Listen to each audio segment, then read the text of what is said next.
Highguard was one of the most anticipated hero shooters of 2026, and not for the reasons you might think. What started as an overhyped closing presentation at the Game Awards ended as one of the ugliest public burials in recent gaming memory. The real story behind the downfall of Highguard, however, is one not about the game itself, but rather the future of multiplayer gaming as a whole. I believe that the reasons behind this story hints at a rather grim future for us all as gamers, and something we definitely need to talk about. So let's get into it, shall we? My name is Tofu, and if you've clicked onto this video and got up until this point, I really appreciate you for giving me a chance, and I would really appreciate it even more if you would subscribe and like this video and let me know what you think about it in the comments down below, especially if you're looking for someone, a particular friend online who likes to talk about gaming and ruminating on how good the good old days actually were. So if that sounds like a little bit of you,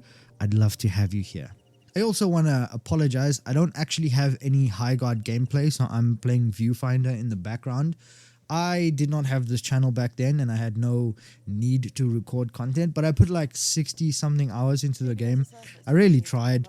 My brother and I just kept making excuses to play it every day, and we just hoped that one day there would be an update with a change, and there just wasn't, and then it died. So yeah, apologies for that. Hope you guys like looking at some Viewfinder nonsense in the background. Pretty cool game. Check it out. I know I'm a little bit late to this topic. It's been a bit of time now since Highguard has been dead and buried, but it's something that I'm still extremely passionate about. Not necessarily the game, but kind of where we're going as an industry. And for me personally, I'm not very optimistic about it. And I don't necessarily want my videos on this channel to be about negative things and to be slanderous and hateful towards certain things. But I just think that this kind of journey that Highguard has been on, and sort of how it started and where it ended off, is actually quite grim if you understand the how and the why behind this game's existence in the first place, and then why it died subsequently after that. And I think it's one of those things where the more I think about it, the more and more I'm starting to lose faith in the industry as a whole, in terms of how much we've commoditized the product of gaming to a point where it's no longer about gamers. And back in the day, that was kind of what made this whole thing unique. That's what made this entire industry unique, was the sense of community that we have, that almost everyone on planet Earth could find a place in gaming. And I think that's really important, because you can't really do that in other industries as well. And I think it's grown to a point now where it's more about being a successful business rather than being a bunch of companies and a bunch of developers who's really passionate about putting out amazing games that they themselves want to play. Now, one of the things I think a lot of people don't necessarily realize is exactly how big the gaming industry really is. Like, we've probably heard at some point that it's the biggest industry, the biggest entertainment industry in the world, which is true compared to something like music or movies. If I remember correctly, we're looking at $184 billion approximately in the gaming industry, compared to like 34 billion for the box office industry, or I think it's like 29 billion for music. Like, those numbers are astronomically distant from each other, and that is unfathomable. And the reason why I think the size of the industry and the success of the industry as a whole has caused this problem in a way is that people are starting to see how much money there is in gaming, both from a consumer side and from a product, from a business side or a developer side. How many people now want to become content creators? They want to start getting more involved into the gaming industry because they understand that there is a market there, unlike anything else in the world. But I would say that it's a much harder industry to get into because it relies so much on the court of public opinion. But the problem is that the more and more it becomes successful, although that's good for us as gamers, because everything becomes more mainstream, I think it enables a lot of people to necessarily try and take advantage, I want to say, but they start to shift the goal of why we do this in the first place, which should have been making amazing games, amazing experiences for people that are passionate about playing them. And it's not that anymore. Almost every piece of feedback from consumers to these developers is met with the question of how do we make more money? How do we use this to make more money, rather than how do we use this feedback to make the game better? And so the more and more we build this industry and we make it so big, because it's such a community reliant industry, that the sheer numbers of players, the sheer numbers of active people at any given time pales in comparison to something like movies, for example. There's more people playing any one game at a particular time than I've gone to see in a particular movie within a given period of time. Like, those numbers are astronomically so distant from each other. And I think the community is also such a big key factor into why things like this happens with Highguard. And like, I'm telling you guys, no one was more upset and angry with Highguard and the developers than I was, because when that trailer dropped, I watched the Game Awards live and I waited. I was like, okay, this last presentation is going to be sick. It's going to be dope. They played Highguard, and we all knew from watching that trailer what we were in for, and was a steaming pile of shit, if I just put it bluntly. And every part of me wanted this game to be good. I wasn't necessarily optimistic in the sense that I thought it was going to be good when it released, but I wanted more than anything else for this game to be incredible and to be fun and to be something that everyone plays. I wanted this game to be amazing. But what they released, especially going against the claim that they made, a free-to-play AAA title shooter, which is a massive claim. Like, you've got to have balls the size of Texas to stand there and tell people how great something is, and then deliver so little. Like, you wouldn't even consider that an under-deliver of a promise. It is like, did you even try before you pressed send on that final export, guys? And I think for a lot of these issues, we as players are to blame for a lot of this. And it doesn't necessarily mean that we caused this problem, or, you know, it's not a bad thing, but it's something we need to acknowledge, because I think we are also far too lenient with these things, and especially with the way we see gaming as a whole. We have to remember that at the end of the day, this is a promise that is made by a company when they make you this offer to buy this game or play this game, whatever the case is. There's a promise attached to what I'm getting in exchange for the money that I'm giving you, or the time that I'm giving you. And if you do not deliver, that is a fundamental issue. But for some reason, we have this idea that in the world of gaming, I can charge you full price for something. And if we are 6 months to a year away from development, we will give you a broken product and you will just have to sit and wait until it works.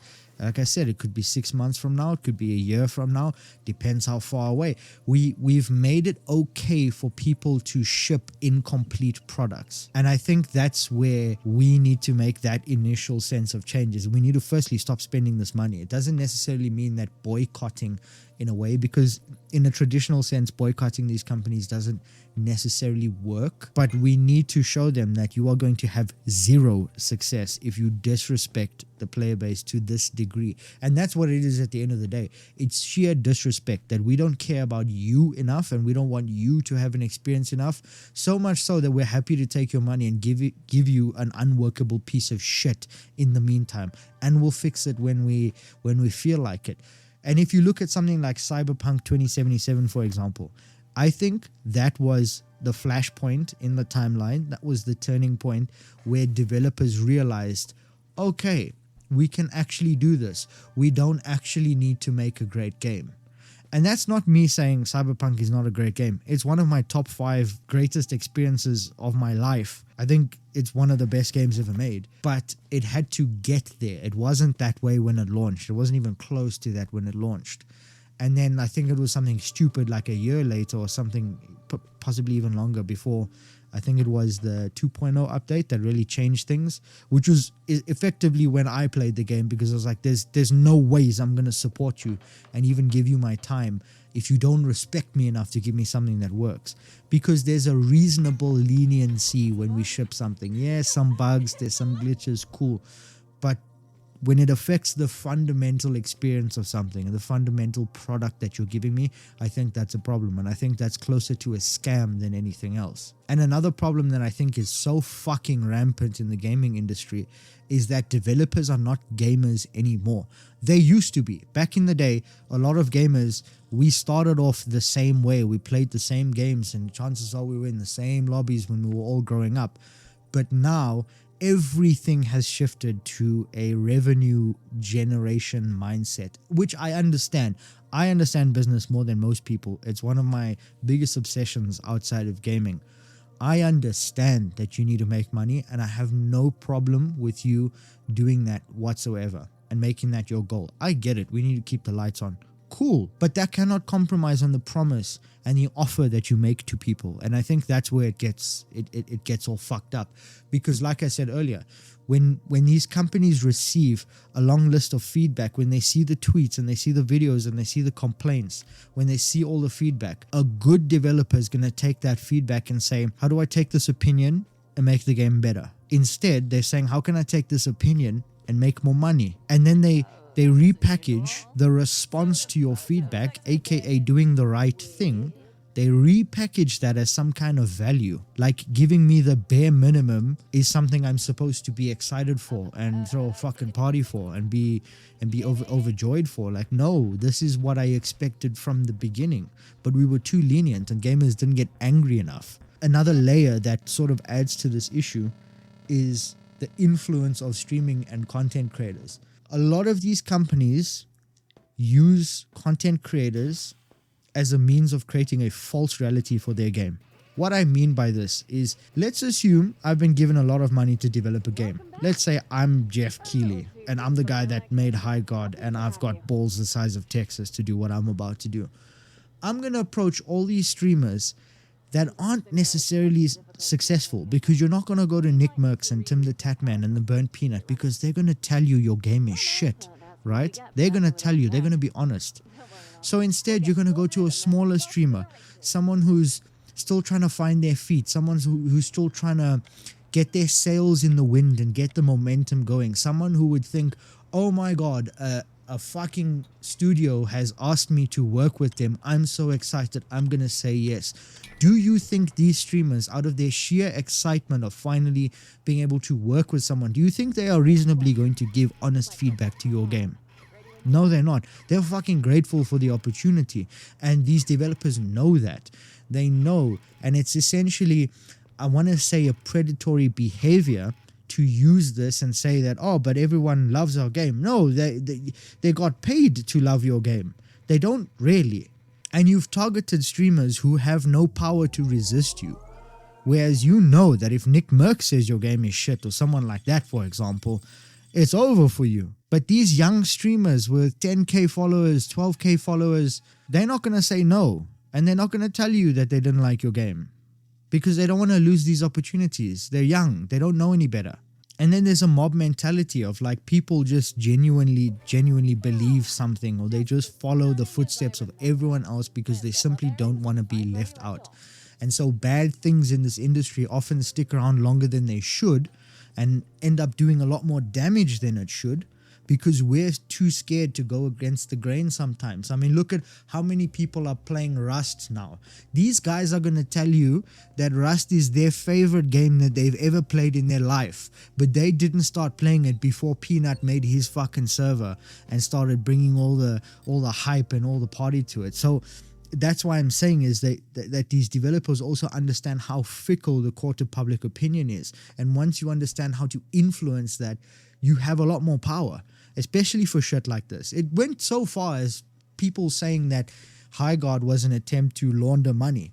Essentially, there was a large amount of money somewhere from Jeff Keighley's side or what have you, and they used Highguard as an opportunity to launder money. Because how do you reasonably say, yes, we have a low player count, but we don't need a player count to survive? How the fuck are you going to make money if you don't have a player count? How the fuck do you have a game if you don't have a player count?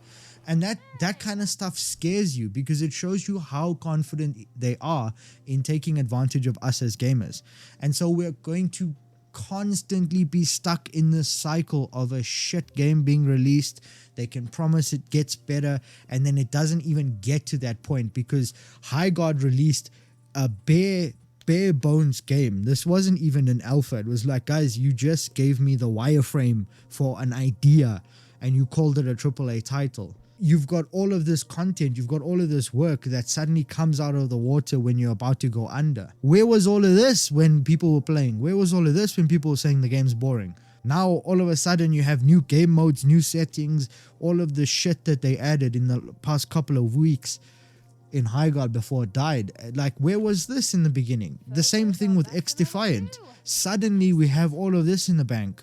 Why were you waiting on that? Back in the day, gaming was not something we thought about. What I mean by that is we weren't plugged into the news. This wasn't like some industry where we're plugging into TMZ every day and listening to all the rumblings and all the fucking drama in the industry. It wasn't like that back then. But now, today, tomorrow, you'll just open Twitter and you'll see your favorite game developers just laid off 160 people, and now we have to sit and think about that. How does that affect gaming?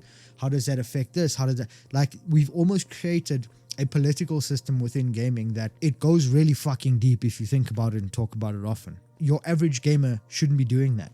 We shouldn't be thinking about these things, because the reason why we play games is to unplug from everything and just fuck around and decompress and enjoy gaming for the time that we play. That's what it's for. Now I've got to think about so many things. Now there's drama, there's this, and it ultimately affects the quality of the games that we play and what we'll be getting from all of these developers in the future. That's the part that scares me, is when do we roll the dice on a game that comes out and it's actually good and it lasts 10 fucking years, like Fortnite, for example. Not saying that Fortnite's the best game in the world, but it has definitely qualities to it that allows it to maintain the spot that it does in gaming. And so when do we have that for all these different things, for all these different types of games that we play? Because not everyone wants to play a battle royale, for example. We're kind of fucking tired of that format. So where does that leave us? And I think that there's a lot more power in the communities of the gaming industry and as gamers ourselves to really sway the tide and influence the way things turn out ultimately. But I don't think we realize that as yet. And I guess that applies to a lot of situations in the world. I mean, the people, the citizens, the consumers are more powerful than those that provide them. And this is definitely one of those cases.